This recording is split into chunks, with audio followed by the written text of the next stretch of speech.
about a young woman, and every time she cooks a lamb roast, she cuts the end off it before she puts it in the oven. And then one day her husband says to her, "Honey, why do you cut the end off the lamb roast?" And she goes, "Well, I don't know. That's what my mum used to do." He goes, "Well, ring your mum. I want to know why." So she rings her mum and says, "Mum, why do you cut the end off a lamb roast?" And do you know what she said? "Because that's what your grandma used to do." She goes, "Let's do a group call and we'll ring her right now." And they ring Grandma. She goes, "Hello, Grandma, why did you used to cut the end off a lamb roast?" And she goes, "Well, honey, when I used to cook a lamb roast when you were young, our ovens weren't very big, so that was the only way we could fit them in the oven." 2 generations later, they're still cutting the leg off the lamb roast. Why? Because that's what they saw. Almost every behavior that is demonstrated in the world right now, it came from somewhere. And at some point, somebody, please stand up and take responsibility. Because we can point to somebody else. That's the fucking easy part. Anyone can blame. But at what point do we stand in front of the mirror and point at ourselves and go, "You know what? Maybe I'm actually part of the problem." Right now, we are surrounded by a disproportionate amount of entitled individuals who think they deserve a better world, but they're willing to do nothing to create it. All the dysfunction we're seeing in the world, it's not new, it's been there forever. It's now visible because of social media. It's now visible because we're seeing dysfunctional behaviors being documented more than ever before. Police brutality in America, and that's been happening forever. Okay, the only difference now is people are videoing it. Domestic violence, it's been happening for a very long time. Women being mistreated by misogynist, entitled, egotistical, arrogant pricks. It's been happening for a long time. Only difference now, women are speaking up. All this that is going on in the world right now, this ain't new. This is old news.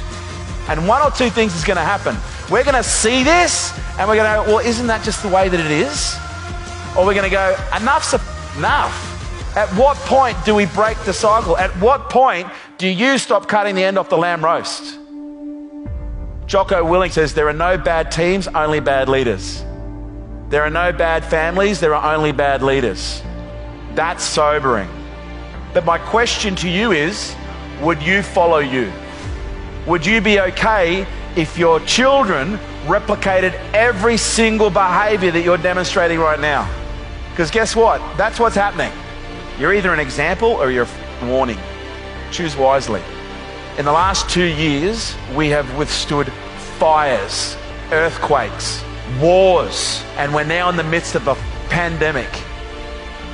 Pain is not insignificant.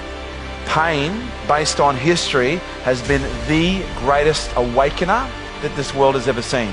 Because it's not until you experience a level of pain that you start asking yourself a question, there has to be a better way. This hurts too much. There has never been more potential waiting to be unleashed than there is in this moment right now.